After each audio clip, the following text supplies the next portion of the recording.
Muy bien, abran sus Biblias entonces en Apocalipsis, capítulo 2, versos 1 al verso 7. Estamos inaugurando la serie acerca de las cartas a las 7 iglesias de Asia Menor. Comprende tanto el capítulo 2 como el capítulo 3. Y recuerdan la división que Jesucristo le había dado al libro de Apocalipsis en capítulo 1, verso 19. Capítulo 1, verso 19, Jesucristo le dice a Juan, escribe las cosas que has visto. Y eso comprende todo el capítulo 1, esas visiones fabulosas que él tuvo. Y las que son, capítulo 2 y capítulo 3, estas cartas a las 7 iglesias, y las que han de ser después de estas. Eso comienza en el capítulo 4 hasta el final del libro. Había muchas maneras de dividirlo, pero al Jesucristo dar este bosquejo, ¿cómo desaprovecharlo? Vamos a ver las cosas que son, y comienza con la carta a las iglesias de Éfeso, o a la iglesia de Éfeso. Está bien dicho de las dos maneras, pueden ser las iglesias de Éfeso o la iglesia en Éfeso, porque las iglesias en ese tiempo no era normal tener un auditorio como el que nosotros tenemos, y esperamos que nos aprueben para tener los cultos presenciales. Esto era como un anfiteatro para las iglesias de la época. Para las iglesias de la época era normal tener la mitad, si era una ciudad como en Éfeso, y si era en un pueblo un poco más alejado, menos de un cuarto ya es un auditorio enorme donde podría congregarse la iglesia de la ciudad. Así de pequeñas eran las congregaciones locales durante el primer siglo y la primera parte de la iglesia. Si bien se han encontrado en Éfeso cuartos enormes en casas de personas de mucho dinero, y se cree que también esos cuartos han servido, según por algunas inscripciones que se han encontrado en la pared, como lugares de reunión de la iglesia. No era lo normal.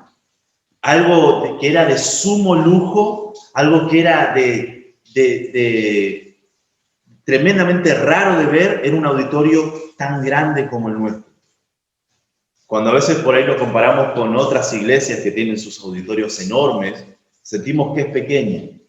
Pero para la iglesia de Éfeso, esto era algo inmenso, algo que no estaban acostumbrados a tener. Y dice en el capítulo 2, verso 1, escribe al ángel de la iglesia en Éfeso, el que tiene las 7 estrellas en su diestra, el que anda en medio de los 7 candeleros de oro, dice esto. Escribe al ángel. El ángel obviamente pueden ser o mensajeros celestiales, la palabra significa literalmente mensajeros, ángelos, o pueden ser mensajeros terrenales. Ahora, por una cuestión sencilla de entender la Biblia como fue escrita, no tiene sentido que Jesucristo le diga a Juan que le escriba a un ángel celestial. ¿Para qué hacer tantos puntos de desconexión cuando Dios tiene completa comunión con sus ángeles? Entonces es entendible y es normal entender que está hablándole al mensajero, al pastor de la iglesia de Éfeso. Y así con cada una de estas cartas. Cada una de las cartas, tanto a Esmirna como a Pérgamo, a la Odisea, a cada una de las cartas que empiezan diciendo escribe al ángel de la iglesia en tal lugar. Cada una comienza de la misma manera y es fabuloso. Como les dije, esta iglesia estaba en Éfeso. Éfeso era una de las ciudades más grandes de ese tiempo. Se calcula que cuando Juan escribió esta carta, al final del primer siglo, la población estaba entre 200.000 y 500.000 habitantes. Es una bestialidad esa cantidad de habitantes para esa época. Es más, lo curioso es que Éfeso ni siquiera era la capital de la región. Sin embargo, era considerada como la la ciudad más importante de todo lo que era Asia Menor. Me parece que es algo parecido a lo que sucede con Capital Federal. Muchos creen que Capital Federal es la capital de la provincia de Buenos Aires, pero no. La capital de la provincia de Buenos Aires es La Plata. Pero todo pasa en Capital Federal. Lo único que, bueno, por ustedes que son maestros, tienen que ir a validar los títulos hasta allá y hacer los trámites todos allá. Y vos decís, ¿por qué tan lejos? Teniendo la capital acá tan cerca. Algo parecido sucedía con Éfeso, pero multiplicado por mucho. Porque no solamente era la capital portuaria, como la capital federal nuestra, su auge, su economía, todo giraba en un principio alrededor del puerto de Buenos Aires. Y en esa época, Éfeso tenía el puerto habilitado, obligado, para que puedan hacer comercio con toda esa parte de Asia, la actual Turquía. Habían otros puertos en la región. Sin embargo, era una obligación, si querían hacer comercio de manera legal, si algún funcionario quería ir a alguna parte de la región, era obligatorio por ley que tenían que pasar y desembocar en Éfeso y de ahí hacer el tramo terrestre. Pudiendo desembocar en cualquier otro puerto y llegar más rápido, era obligatorio pasar por ahí. Incluso ellos tenían como una ceremonia enorme, un pasillo que era una calle, con muchas columnas que daban desde el puerto hasta la ciudad, y era donde se los recibía a los funcionarios que venían. Había un lugar donde se daba un banquete para estas personas. Era un lugar de mucho dinero, de mucha opulencia, de mucha influencia. Y en este lugar estaba la iglesia de Éfeso. Dice, el que tiene las 7 estrellas en su diestra, el que anda en medio de los 7 candeleros de oro. Esta descripción la vemos en el capítulo 1.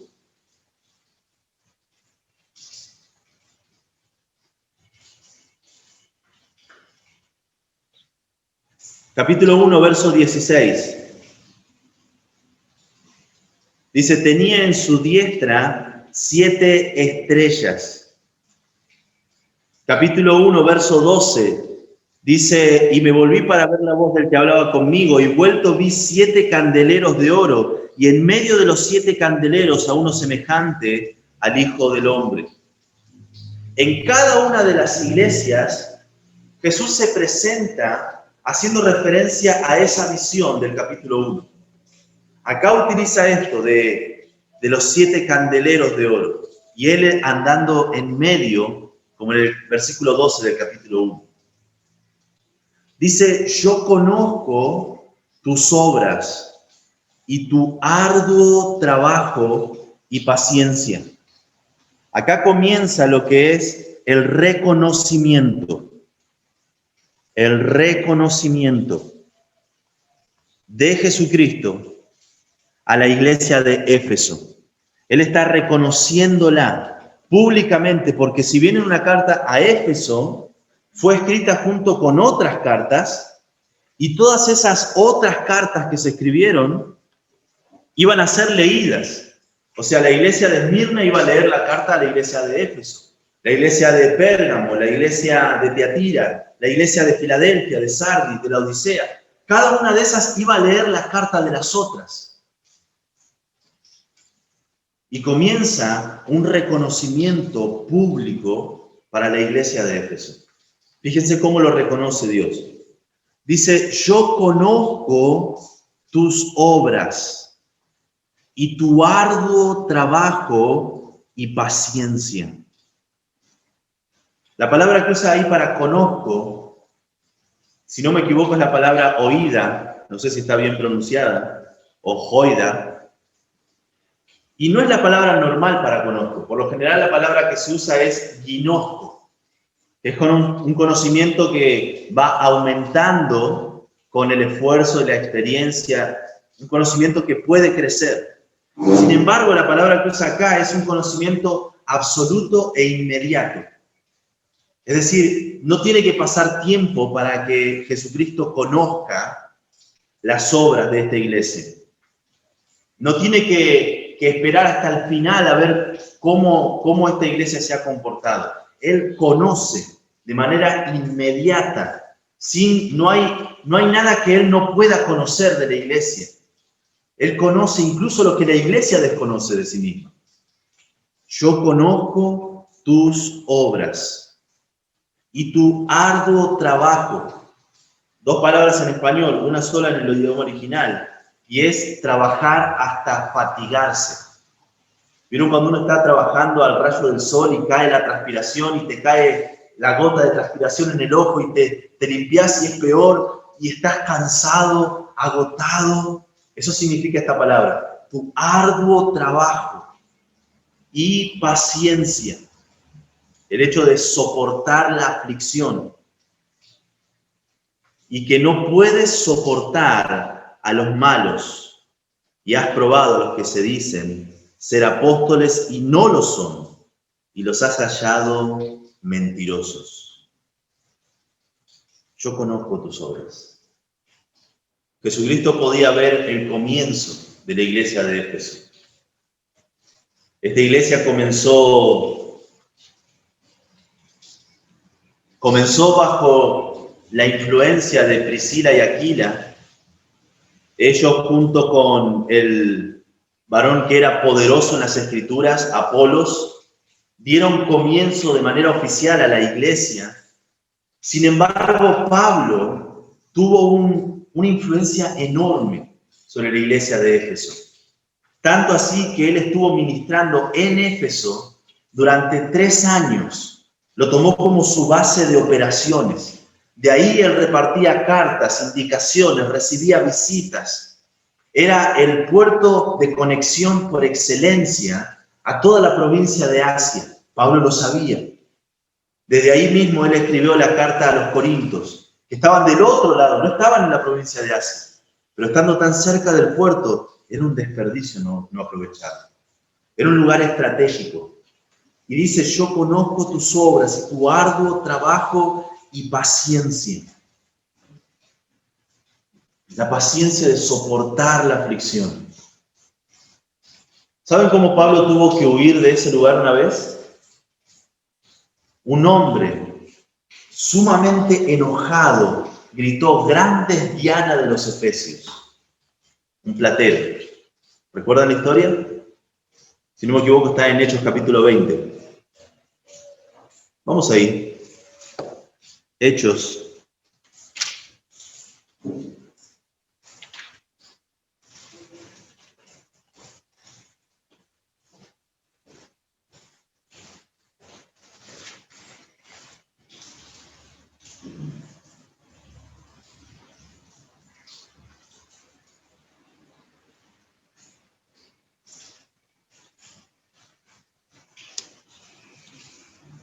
Perdón, Hechos capítulo 18.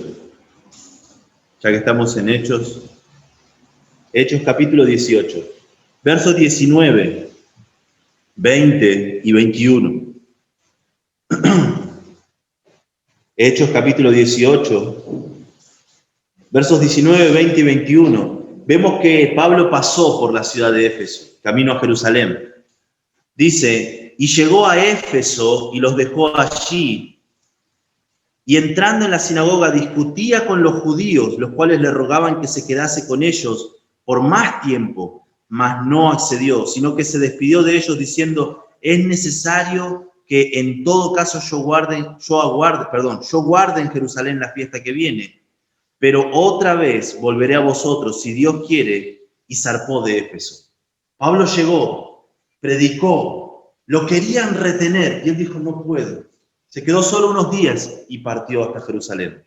Pero cumplió su promesa, él volvió más tarde y encontró a personas que habían creído en el mensaje de Juan el Bautista. En Hechos capítulo 19, estamos en el 18, vamos al 19. Verso 1. Aconteció que entre tanto que Apolos estaba en Corinto, obviamente había estado ministrando en Éfeso, Pablo, después de recorrer las regiones superiores, vino a Éfeso y hallando a ciertos discípulos les dijo, ¿recibiste el Espíritu Santo cuando creíste? ni siquiera hemos oído que había que recibir el Espíritu Santo. Verso 3, entonces dijo, ¿en qué pues fuisteis bautizados? Ellos dijeron en el bautismo de Juan, que si bien recuerdan, Juan bautizaba para arrepentimiento o para salvación. Para arrepentimiento. La salvación es del Señor, la salvación vino por confiar en Jesucristo. Juan bautizaba y él era bien claro en su mensaje. Arrepentíos. Preparen el camino para el Señor. Arrepiéntanse. Dijo Pablo, Juan bautizó con bautismo de arrepentimiento, diciendo al pueblo que creyesen en él, que vendría después de él. Esto es, en Jesús el Cristo. Cuando escucharon esto, fueron bautizados en el nombre de Jesús, y el Espíritu Santo vino sobre ellos. Eran estos 12 hombres que confiaban en lo que conocían, creían en lo que entendían y obedecían según su conciencia a lo que veían que era la verdad. Pero cuando se les presentó la verdad de Jesucristo, no dudaron ni por un momento de abrazar la fe en Jesucristo. Vemos que él se quedó como 3 meses en este lugar. Lo vemos del verso 8 al verso 10. Dice en el verso 8, entrando Pablo en la sinagoga, habló con denuedo por espacio de 3 meses. Y se quedó ahí en una escuela de uno llamado Tirano. Y ahí se quedó 2 años. La influencia de Pablo sobre esta iglesia fue enorme.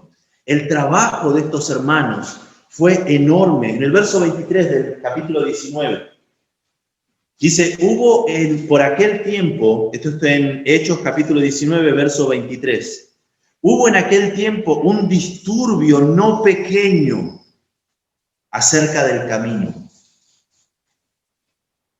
Para que un historiador como Lucas diga un disturbio no pequeño, tuvo que haber sido una revolución en toda la ciudad. Recuerden, no una ciudad de 300, 400 o 1000 habitantes, no una ciudad de 10.000 habitantes. Estamos hablando de una ciudad que llegaba al 500.000 de habitantes. Y la ciudad entera fue un alboroto por causa de los del camino, que es una manera de llamarles a los cristianos en esa época. Verso 24 dice que había un platero llamado Demetrio, que hacía templos pequeños de recordatorio de Diana. Esta Diana era la diosa romana que antes había sido la diosa griega Artemisa. Y en ese lugar, en Éfeso, en las afueras de la ciudad, estaba el templo más grande que era conocido en esa época. El templo de Apolos parecía un juguete al lado de la inmensidad del templo a Diana. Era enorme, casi 4 veces el templo de Apolo. Sus columnas eran altísimas. Era un lugar imponente, un lugar de culto a Diana. Esta Diana había tenido un papel tan grande que se celebraban juegos en esa ciudad, en honor a ella. Estos juegos eran tan importantes que competían con los Juegos Olímpicos, que hasta el día de hoy seguimos cada 4 años teniendo. Era un lugar tan importante que incluso ese lugar, el templo, tan grande, imponente, fue uno de los primeros bancos, si no el primer banco, de toda la región de Asia Menor. Venían los acaudalados de la época y depositaban sus bienes al cuidado del sacerdote del templo de Diana. Él era el primer banquero. Así de grande era el templo, así de próspera era la ciudad. Entonces no es una locura pensar que porque su negocio estaba viniéndose a pique por causa de Jesucristo, haya hecho este tremendo alboroto. Me gusta como lo dice Pablo en el verso 24. Este hombre Demetrio que hacía de plata templecillos de Diana, daba no poca ganancia a los artífices. ¿Pueden ver la sonrisa de Lucas escribiendo esto? El alboroto fue no pequeño y ellos tenían una ganancia que no era poca. Era tremendo, tremendo. Se reunieron todo el sindicato de los que hacían los templos y empezaron a ir en contra, no solamente de Pablo, sino de todos los que veían del camino.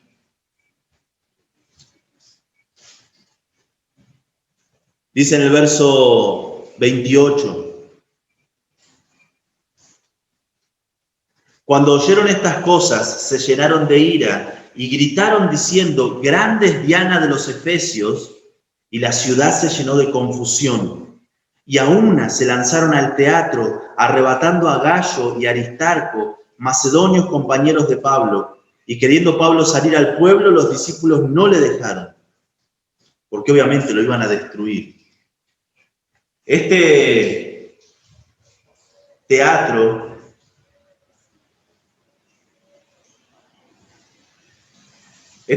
del verso 29 era un teatro enorme y súper imponente. Todo en Éfeso era enorme, opulento y súper imponente.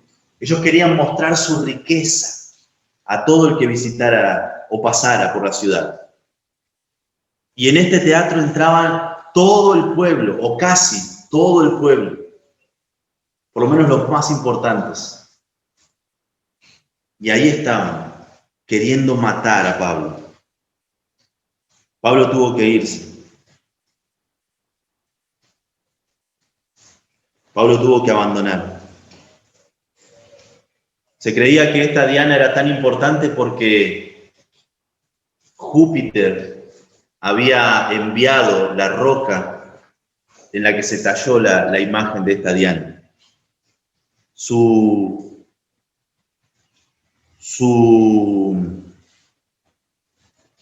culto implicaba el desahogo sexual sin refrenos. Estaba representada como una estatua con muchas mamas y era un símbolo de la depravación. Y Jesucristo, entrando con el mensaje del Evangelio en ese lugar, trastornando por completo una enorme ciudad como Éfeso. Y ellos habían sido fieles. Ellos habían trabajado y habían soportado, dice en Apocalipsis, con paciencia, sin rendirse, sin abandonar. Habían probado a los que dicen ser apóstoles y no lo son. Ellos tenían una teología fuerte y eran alabados por esto. Nadie podía venir y engañarlos. Nadie podía venir y decirles algo que Dios no hubiera dicho, porque ellos habían sido adoctrinados por Pablo. Ellos habían tomado clases con Apolos. Priscila y Aquila habían sido sus maestros. Nadie podía engañarlos. Esto era una iglesia con una teología sana, fuerte. Verso 3. Y has sufrido, Apocalipsis capítulo 2, verso 3. Y has sufrido y has tenido paciencia. Y has trabajado arduamente. Estos hombres no estaban jugando al Evangelio. Estas personas no estaban jugando a ser cristianos. Ellos estaban trabajando arduamente, la misma palabra que al principio. Estaban trabajando hasta desmayar, transpirando, sufriendo. Y me encanta lo que es la motivación. Verso 3. Por amor de mi nombre. Hay iglesias hoy por hoy que trabajan mucho para el Señor. Iglesias donde uno mira a las personas y dice, ¿cuándo duermen? Y es triste cuando tanto esfuerzo, tanta dedicación se hace por la motivación equivocada. ¿Escucharon alguna vez? ¿Quién nos diera tener los pies de los testigos de Jehová? ¿Lo escucharon alguna vez? Escuché una vez que se decía que el cristiano perfecto, por excelencia, tenía los pies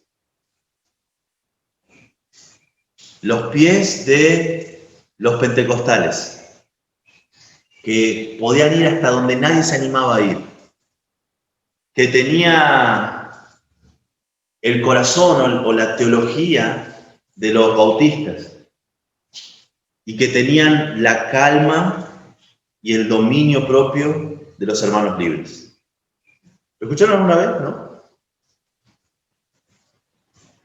Y me gustaba la idea, porque tener calma, seguridad y poder ir a donde nadie va, ¿quién no quisiera eso en un creyente? Pero tristemente, los pentecostales, ellos creen que la salvación se puede perder, por lo general. Ellos creen en esto, que la salvación se puede perder. Y creyendo en esto, como una base invisible de su teología, ellos trabajan arduamente, muchos de ellos, con temor de no perder su salvación. Piensen conmigo, yo sé que lo hacen por amor, muchos lo hacen por amor. Tengo familiares pentecostales y sé que aman al Señor, pero muchas de sus decisiones son por temor a desobedecer o al líder o defraudar a tal o a cual persona, porque eso me puede hacer estar mal con Dios. Y ese estar mal con Dios es lo que ellos entienden: puedo perder mi salvación. Y hermanos, por lo que dicen las Escrituras, la salvación no la podemos perder. No hicimos nada para ganarla, no podemos hacer nada para perderla. Es imposible separarnos del amor de Dios que es en Cristo Jesús. Es imposible. Sí es posible que uno nunca lo haya conocido. Entonces uno dice, pero iba a la iglesia desde chiquito y ahora de grande ya no va más. Muy probablemente simplemente asistió, no lo conoció. Cuando uno conoce el Evangelio, cuando uno conoce a Jesucristo, es cuando uno realmente entiende que no merece más que la ira y la condenación de Dios. Yo estoy cansado de escuchar en transmisiones de iglesias, sean pentecostales, incluso bautistas: vos sos un campeón. Dios se sacó la lotería con vos. Naciste siendo un campeón. Cuando las Escrituras dicen que somos pecadores por naturaleza. Desde el inicio hay una diferencia enorme en cómo entendemos las Escrituras. Eso nos lleva a entender diferente cómo Dios quiere que vivamos nuestra vida. Y ellos estaban trabajando arduamente por amor de su nombre.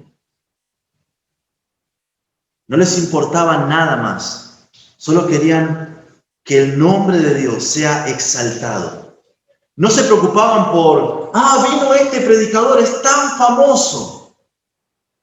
Pero sin embargo ellos examinaban, y si no cumplían con los requisitos de un profeta, que es muy interesante los requisitos que tenían para los profetas, si no cumplían con los requisitos de un profeta, entonces los tomaban como mentirosos, por más que haya sido famoso, por más que viene recomendado por tal o cual persona.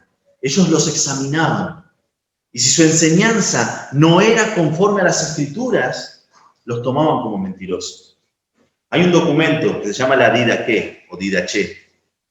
Fue escrito después del siglo I, y ahí se daba una norma que tenían por lo general las iglesias del primer siglo para identificar a un profeta, si era verdadero o si era falso profeta.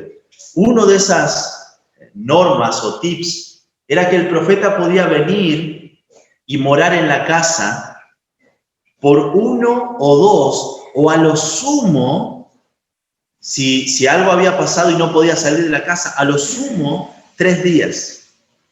Y cuando se iba de la casa, no podía recibir dinero Solo podía recibir alimento y lo necesario para hasta que llegue a la otra casa, en otra ciudad o en otro lugar. Eso decía la Didache. Era como ellos examinaban si era un verdadero profeta o si andaba en busca de ganancias deshonestas.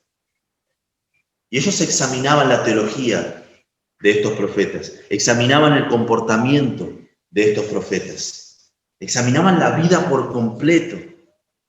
Y si eran verdaderos profetas, predicadores, es lo que significa la palabra profeta, pregonadores del Evangelio, entonces los recibían y atendían a lo que ellos decían. Vimos el reconocimiento, ahora quiero que veamos el reproche, verso número 4.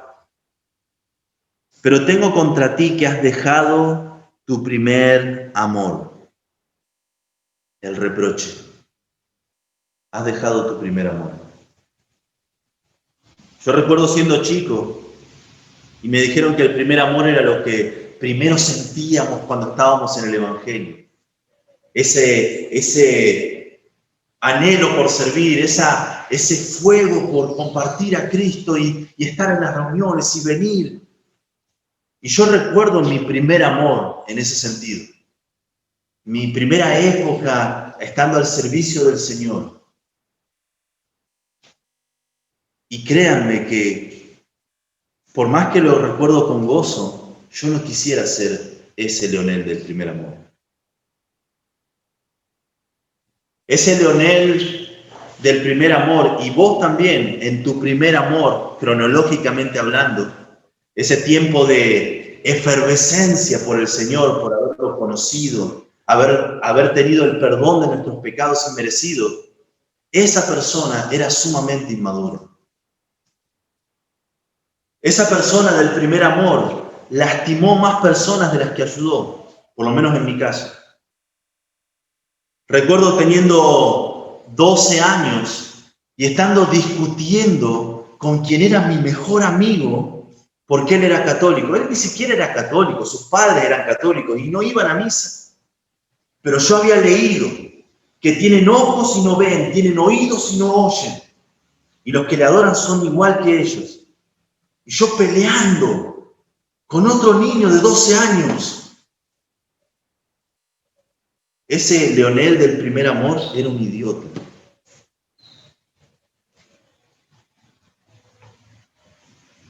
Entonces, si este primer amor yo no deseo que sea el cronológico, debería ser otro. Este primer amor no está hablando necesariamente de manera cronológica, a volver al primer momento, porque has tomado malas decisiones, has ofendido a personas por tu efusividad. Recuerdo de un hombre, no voy a dar su nombre, pero si lo está escuchando lo va a recordar, que había invitado a su novia a comer un asado en su casa con la familia y sus padres inconversos habían hecho asado cuando se podía hacer y habían traído morcilla. Su novia, no sabiendo las convicciones de este joven, tomó morcilla y la puso en su plato. Este joven, en su primer amor, se levantó, movió un poco los platos que estaban ahí porque era gordito y salió, se fue ofendido. No explicó nada, no le dijo a nadie por qué estaba enojado. Y se quedó un silencio incómodo en el ambiente. Me lo contó a mí pasado muchos años. Se reía de qué idiota que él había sido. Entonces, si no es el primer amor cronológicamente hablando, hay otra manera en que sea el primer amor, y es en importancia. El primer amor y todos los demás vienen abajo. No necesariamente el primero cronológicamente, sino el primero en prioridad. Y esto lo vemos en Mateo capítulo 22. Mateo capítulo 22.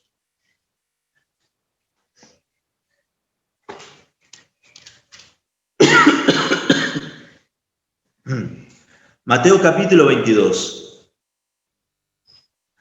Jesucristo había sido puesto a prueba. Primero con las monedas, le dijo, dad al César lo que es del César. Había sido puesto a prueba en cuanto al matrimonio y la resurrección. Y él obviamente les dijo, Dios de Abraham, de Isaac y de Jacob. Dios es Dios de vivos, no de muertos. Reafirmando la resurrección de los creyentes. Y antes de preguntarles algo que ellos no pudieron contestar, ¿de quién es hijo el Cristo? Él les dijo, les enseñó, verso 34 de Mateo 22.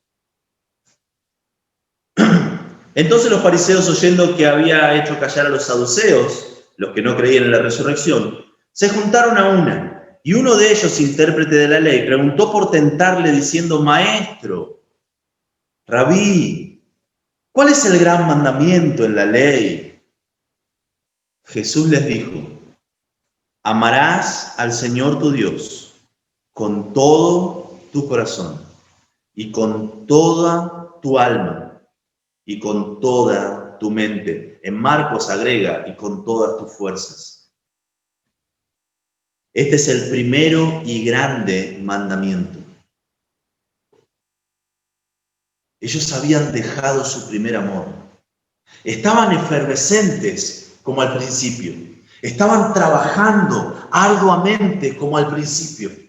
Estaban haciendo la obra del Señor como al principio. Cualquiera los podía ver. ¡Wow!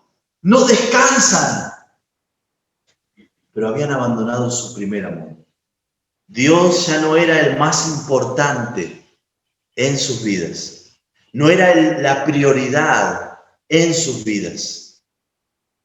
Abandonaron su primer amor. Amor por Dios como el más importante. Y el amor al prójimo. El segundo es semejante al primero. Dice el verso 39. Amarás a tu prójimo como a ti mismo. De estos dos mandamientos dependen toda la ley y los profetas. Dios siendo el más importante y amar a otros como en un acto de adoración a Dios. Eso debía ser el primer amor. Esta iglesia estaba trabajando arduamente. Esta iglesia estaba haciendo muchas cosas y había descuidado su relación con Dios y su relación con sus hermanos. Vemos rápidamente la repercusión.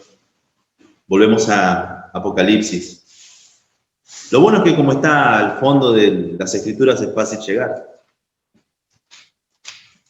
Vimos el reconocimiento público que hizo a la iglesia. Vemos también el reproche que le hizo a la iglesia. La repercusión. Dice verso 5, recuerda por tanto de dónde has caído y arrepiéntete y haz las primeras obras, pues si no, vendré pronto a ti y quitaré tu candelero de su lugar, si no te hubieres arrepentido. Arrepiéntete. Si la iglesia no se arrepentía, iba a haber una repercusión negativa. Iba a quitar el candelero de su lugar. Es decir, ya no iba a ser la iglesia del Dios viviente. Ya no iba a ser esa iglesia que alumbraba, que era punto de referencia para el resto de las iglesias de Asia Menor. Iba a quitar su candelero. Pero antes de hacerlo, Él le da la oportunidad que se arrepientan. Arrepiéntanse.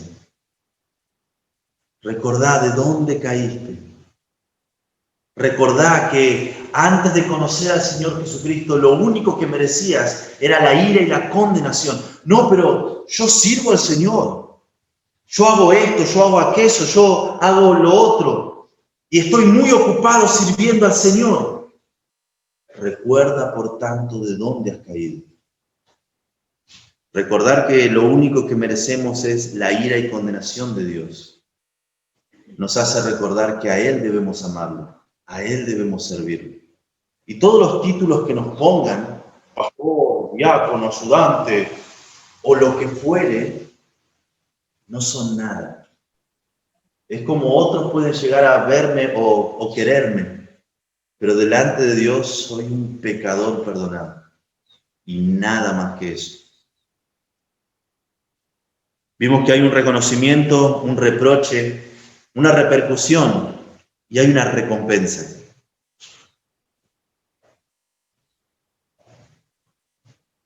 Dice verso 7, el que tiene oído oiga lo que el Espíritu dice a las iglesias. Esta recompensa está disponible para la iglesia de Éfeso del primer siglo si se arrepentían y volvían al Señor. Pero también dice, el que tiene oído oiga. Si alguno en la iglesia de Esmirna o de Pérgamo o de Tiatira o de Filadelfia estaba en la misma condición, ustedes tienen oído, oigan. 2000 años después, nosotros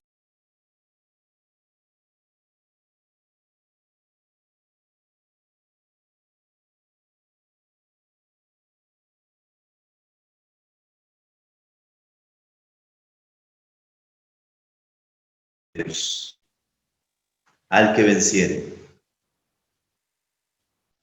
Leemos en 1 de Juan que esta es la victoria que vence al mundo, nuestra fe. Somos más que vencedores. Pero esa es la victoria por creer. Acá da una victoria que es condicional, al que se arrepiente, al que abandona esa mala manera de vivir, que aparentemente es cristiana. Todos ven que estoy trabajando un montón.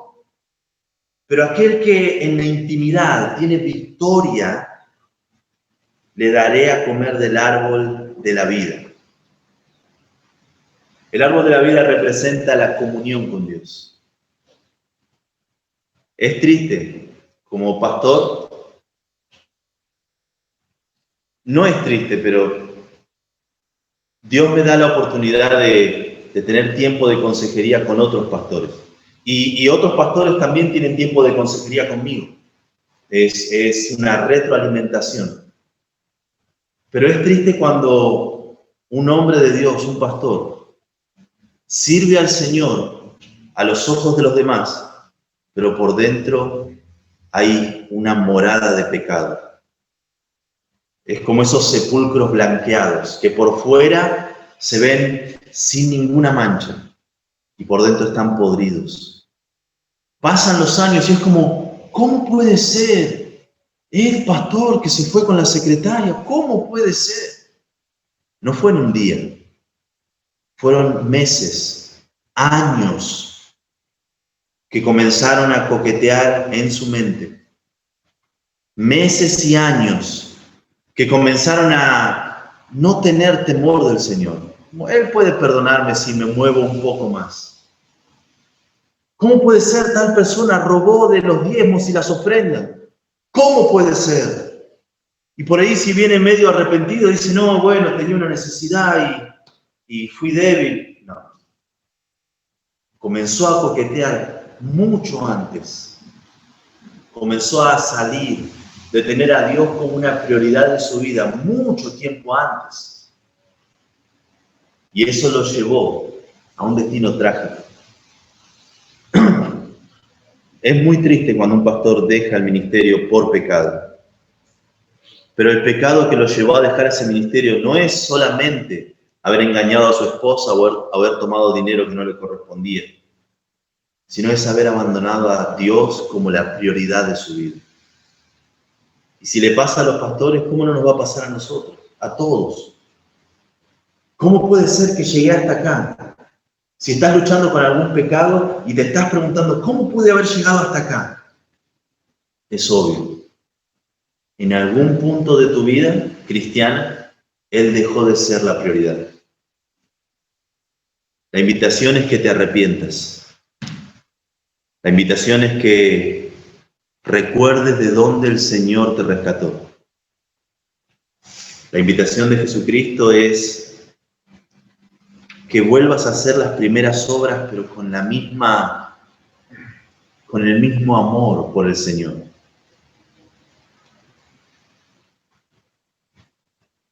Que vuelvas a ser aquella persona agradecida, como en ese primer día, esa primera noche, esa primera mañana, luego de haber sido perdonado. Nadie puede olvidar esa primera mañana que se despertó en un nuevo día y ya el peso de la condenación no estaba sobre sus hombros. Ese gozo, ese amor, esa pasión por el Señor, teniéndolo a Él como lo más importante, con todo el corazón, con toda el alma, con todas las fuerzas. Al que venciere, le daré a comer del árbol de la vida, el cual está en el medio del paraíso de Dios. ¿Cuándo vamos a estar en el paraíso? Jesucristo estaba junto a dos ladrones y a uno de ellos les hizo una promesa. De cierto te digo que hoy estarás conmigo en el paraíso. Hay recompensas para el creyente que vive una vida de fidelidad al Señor. No es una fidelidad fingida, no es una fidelidad que solamente los demás pueden ver y cuando no me ven, yo hago cualquier otra cosa. Es una fidelidad íntegra con el Señor, que no es tanto por lo que hacemos para Él, sino por quienes somos para Él. Recuerda, por tanto, de dónde has caído. El reconocimiento, el reproche, la repercusión y la recompensa que esta iglesia recibió está disponible para nosotros, con esa invitación. Arrepiéntanse y vuelvan a amar al Señor con ese mismo amor del principio.